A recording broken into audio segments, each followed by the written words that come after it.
कल ही मैं कुछ पॉइंट लिख रहा था और ये गुजराती आर्टिकल मेरे हाथ में आया। कुछ पॉइंट लिख रहा था, गुजराती आर्टिकल हाथ में आया। हिंदू संयुक्त परिवार कानूनी अपने यहां पर यह नियम लागू होता है। हिंदू संयुक्त परिवार का कानून अपने यहां पर लागू होता है। ये इस्लाम के नहीं है, इस्लाम के लिए नहीं है, ईसाईयत के लिए नहीं है, ये सिखिज्म के लिए भी नहीं है। हिंदू संयुक्त परिवार का कानून जैन और हिंदुओं के लिए लागू होता है।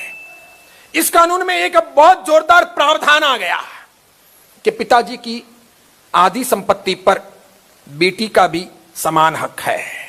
एक भाई और एक बहन है, तो आधी संपत्ति पर, पिताजी की आधी संपत्ति या मां की आधी संपत्ति पर बहन का भी उतना ही हक है, उतना ही अधिकार है।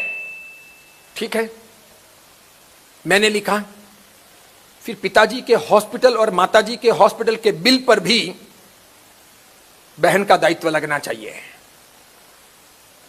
पिताजी के इतने सालों की परवरिश और माताजी के इतने सालों की परवरिश पर भी बहन का अधिकार लगना चाहिए। समझ रहे हो, उसका दायित्व होना चाहिए। जब बहन पैसे लेने को तैयार हैं तो बहन को खर्चा भी देना चाहिए। कई सारे भाई ऐसे हैं कि पिताजी माताजी की पूरे खर्चे को वहन नहीं कर रहे हैं, तो बहनों को अपने घर से चेक भाई को भेजने चाहिए। अधिकार की बात कर रहे हो ना, तो इसे भी करो ना। खाली पैसे लेने के लिए करोगे, खर्चे के लिए क्या होगा? 12 मास पिताजी और माताजी को खिलाया किसने? तुमने खिलाया क्या?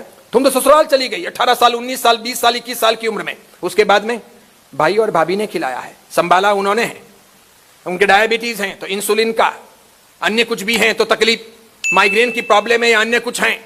ऐसी ऐसी स्थितियां भी उस भाई और भाभी की आई है कि वे 2 जने एक साथ में घर बंद करके जा नहीं सके कि अंदर बूढ़े हैं, पापा या मम्मी हैं, तो तुम तो घर पे रहो, मैं जाता हूं, या फिर मैं रहता हूं, तू जा। समझ रहे? तब बहन कहां गई थी? ऐसा एक दिन नहीं होता है, ऐसा सैकड़ों दिन होता है। अधिकार में वे बातें भी आनी चाहिए। जब हम पैसे लेने को तैयार हैं, हुआ इस प्रकार कि एक भाई और एक बहन थे। बहन ससुराल चली गई। बहन के पास में जबरदस्त पैसा। बहन का अहमदाबाद के अंदर, बोपल के अंदर बहुत बड़ा बंगला है। जबरदस्त पैसा है बहन के पास। भाई कमजोर है, भाई के पास पैसा नहीं है, थोड़ा सा ही है।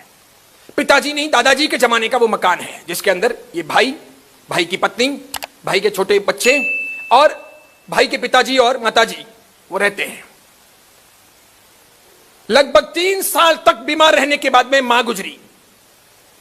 भाई ने बराबर ध्यान रखा, उसके लिए भाई ने थोड़ा कर्ज भी किया, मां की सब ट्रीटमेंट भी करवाई, अच्छी परवरिश भी की, ध्यान रखा, सामान्य परिवार। फिर मां गुजरी। पिताजी की तकलीफें तो बहुत ज्यादा थी। पिताजी को लगभग 8 साल 9 साल तक उसने नहलाया धुलाया। 9 साल तक पिताजी खाट में रहे।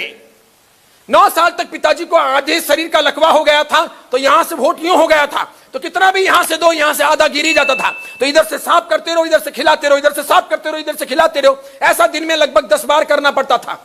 अपने तो 15 मिनट में खा के खड़े होते हैं, उनको लगभग घंटा भर खिलाते, तब इतना फूड पेट में जाता, क्योंकि बहुत ज्यादा गिरता ही था, थोड़ा ही पेट में जाता था। इस प्रकार करके उनको 8-9 साल तक जिलाया।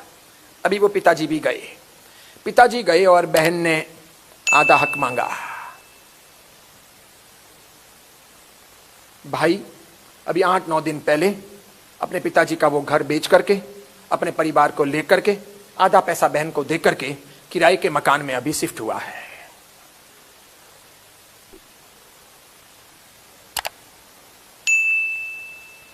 संपत्ति महत्वपूर्ण के संबंध महत्वपूर्ण, और इन दोनों के बीच में संवेदनाएं कहां हैं, फीलिंग्स कहां हैं?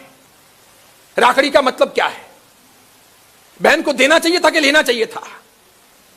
और बहन इतनी व्यस्त, बहन के तो क्लब की लाइफ, वो बोपल का इलाका, वो बड़ी बड़ी सहेलियां, वो लगभग 90 लाख 80 लाख की बहन की गाड़ी, उसका अलग ड्राइवर।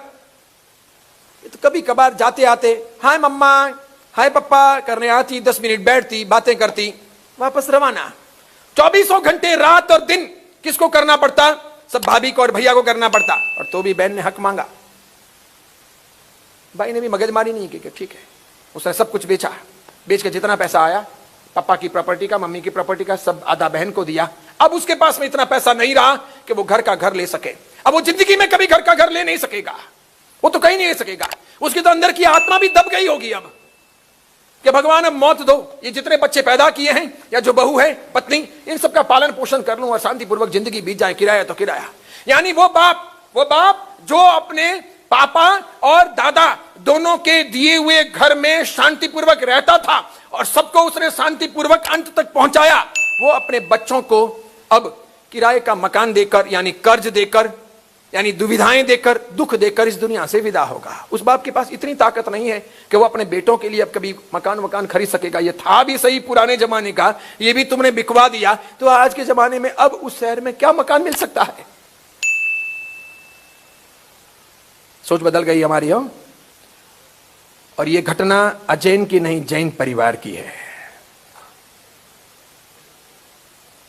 कल जब मैं ये पढ़ रहा था तो मेरी आंखों से आंसू रुक नहीं रहे थे।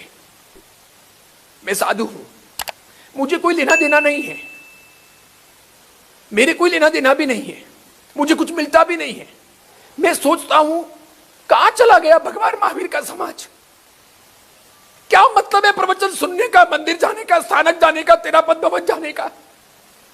क्या अर्थ है? क्या ये एकादशी करने, ब्यास ने करने, आइमिल की ओली करनी, मास कमन करने, अट्ठाई करने, अट्ठम करने? हम सीखेंगे कब? समझेंगे कब? अच्छे बनेंगे कब? सोच कहां चली गई है? ऐसे परिवार बहुत है, बहुत है। आपको नहीं पता चलता, मुझे पता चलता है। हम आप सबसे यह विनती करब कि आप लोग इस चैनल के प्यार दी जा, दुलार दी जा, आशीर्वाद दी जा, सर्च करी जा और सब्सक्राइब जरूर करी जा। Don't forget to subscribe my channel and like, comment, share, and please don't skip my video and watch till the end. So guys, first of all,